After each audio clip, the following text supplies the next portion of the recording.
Kahit dito tayo sa ilog, harap lang tayo ng pwesto.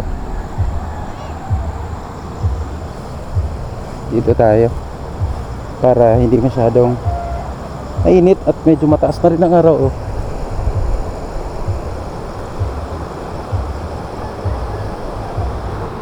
So nakakatong ay naglalaba. Tapos dito tayo hanap ng pwesto. Ilog natin ngayon medyo maganda na, unlike yung mga nagdaang araw,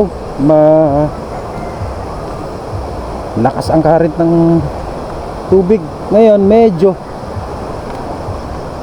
bumaba na yung tubig.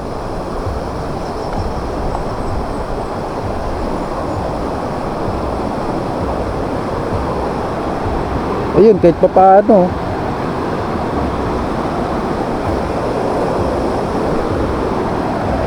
bumaba yung tubig ng ilog. Yan.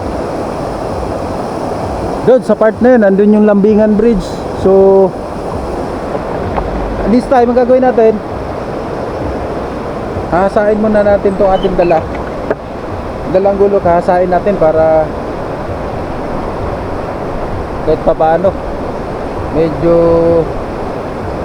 medyo anong tawag dito, yung kabisaya ko, muhait ba?